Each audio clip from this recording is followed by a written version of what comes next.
Dans le magnifique coin de l'île Perrot, avec un gars sympathique, David Monette chez Entreposage et Déménagement de l'Ouest. Bonjour, mon cher David. Bonjour.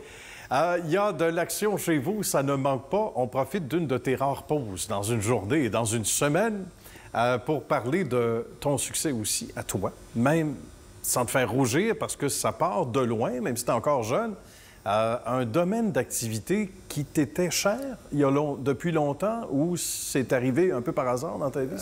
Non, pas par hasard. Je suis dans ce domaine-là depuis l'âge de 17 ans, mais à mon compte là, depuis les 12 dernières années. Bien. Il est devenu entrepreneur avec le temps. Oui, on apprend. C'est certain. Oui, oui. Puis quand on travaille dans un domaine, bien, on devient éventuellement patron dans le même secteur d'activité. Souvent, c'est le cas. Et c'est tant mieux parce qu'on retient des choses qu'on voyait être faites à l'époque, qu'on ne veut plus faire, ou l'inverse, on s'inspire de ce que les patrons de l'époque faisaient. Oui. Tu n'es pas un gars natif de l'île Perrot. Pourquoi l'île Perrot? L'emplacement. Oui. Les gens.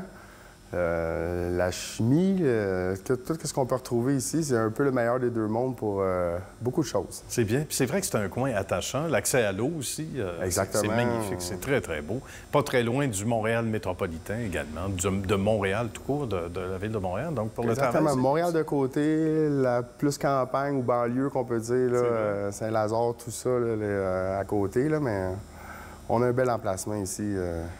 Pour la business aussi, c'est autant pratique aller à Montréal que de rester dans les environs. J'imagine, et ça, c'est important, surtout dans ton secteur, puis là, on rentre dans le vif du sujet, le secteur d'activité que tu as donc choisi, puis pour l'avoir vécu au sein d'une autre entreprise, comme tu disais, où tu travaillais auparavant, c'est important d'être situé, d'avoir pignon sur rue le plus central possible, hein? D'être un endroit le plus central possible, c'est-à-dire par rapport au marché. Effectivement. Le but, c'est un peu comme les services. Le but, c'est d'être capable de maximiser, dans le fond, les services qu'on est capable d'offrir aux clients avec qu'est-ce qu'on a.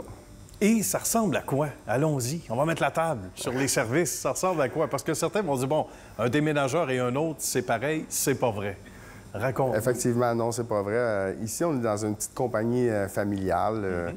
C'est moi qui vais répondre au téléphone. La moitié de mes déménagements, c'est moi qui vais les faire. Je réponds, c'est toujours moi qui réponds au téléphone, fait qu'il y a une proximité qui se développe avec les clients. Ils savent que quand ils vont appeler, ils vont toujours parler à la même personne. Fait que déjà là, ça a un petit côté rassurant pour le client. Puis bien sûr, bien, on offre les services pour lesquels on est en affaires, c'est-à-dire le déménagement. Puis depuis les 5 dernières années et demie, bien, on est en mesure maintenant d'offrir aussi de l'entreposage aux clients qu'on va déménager. Ça, c'est intéressant aussi parce qu'on l'a vécu inévitablement aussi avec toute la période de la COVID, etc. La hausse spectaculaire, pour rester poli, des maisons. Ouais. Il y a des gens qui vont de plus en plus vers l'extérieur. Tu me disais avant d'aller en ondes que quelques déménagements en Gaspésie, etc., des gens qui, rendus à un certain âge, tant qu'à acheter une maison à 800 000, vont dire, bien, je vais en prendre une peut-être à 200, si ça existe encore, mais on va s'en aller un peu plus loin. Et ça fait partie de ce qu'on vit là, ces dernières années. Je pense que c'est la nouvelle réalité. Oui. Le monde, ils veulent penser à eux, leur vieux jour, puis comme vous avez dit, le prix des maisons, malheureusement, près de la région de Montréal, là, ça a beaucoup explosé. Ça aide à faire des choix. On déménage plus loin. Exact. On a besoin du bon monde, comme David, pour déménager plus loin. Et tu me dis aussi qu'il y a beaucoup de tes clients qui reviennent, au-delà de ceux qui font de l'entreposage aussi ici. Oui, exactement. Ça doit être très satisfaisant, parce que c'est pas tous les jours, c'est pas vrai que tous les matins, on se réveille en disant hey, « je suis fier de ce qu'on fait ». Non, des fois, on a des doutes. Des fois, on se dit « est-ce qu'on va peut-être ajuster ça ». C'est humain, c'est normal, mais ça doit te faire plaisir. C'est une appréciation pour être honnête, un client qui va revenir, c'est une de mes plus belles récompenses que je peux avoir parce que ils font pas juste revenir, mais ils nous ont amené aussi beaucoup de clientèle pendant ce temps-là parce qu'ils nous ont envoyé des références, de la famille. Eux autres, ils ont eu une bonne expérience avec cette compagnie-là, fait qu'ils vont nous référer plus facilement. Le lien va se faire plus facilement aussi quand ces personnes-là vont m'appeler. Fait que le fait d'avoir une proximité, comme je vous disais tantôt, déjà avec une personne, ça va nous aider aussi avec la prochaine. Puis De fil en aiguille, hein? Exactement. Ça devient naturel aussi pour la famille de dire « Hey, connais-tu un bon déménageur? » Parce que tu n'es pas dans un domaine, David, qui a toujours bonne presse. C'est un peu comme les mécaniciens.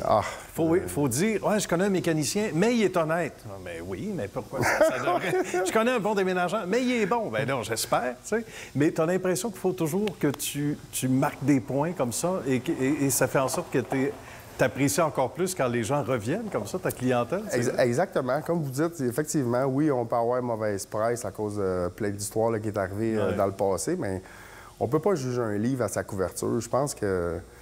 Puis pour le domaine faut en apprendre général, à connaître l'humain en arrière de l'entreprise pour justement se donner une meilleure idée à qui qu'on parle, avec qui on fait affaire. Avec qui on fait affaire.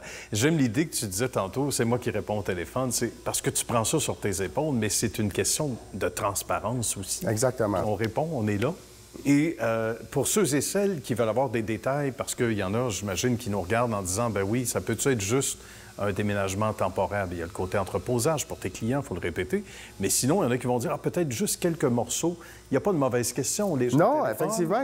Puis c'est une question qu'on me pose souvent comme exemple. La personne, son frigidaire a lâché, n'a pas l'argent pour s'en acheter un au Bureau Martineau, va s'en acheter un de particulier. Bien, on va offrir le service de livraison aussi. On ne fera pas juste du déménagement. On va charger un prix fixe pour faire la dite livraison. Puis on va être capable de rendre service à tout le monde qui a besoin, dans le fond, des déménageurs parce qu'ils sont physiquement pas aptes à transporter ces objets qui sont trop lourds pour eux autres. Et où il y a de la gêne, il n'y a pas de plaisir. Alors, gênez-vous pas. Appelez notre ami David. Ça a été un bonheur, mon cher David. Enchanté. Merci de nous avoir reçus. Pour plaisir de te revoir, cher ami. À bientôt. Merci.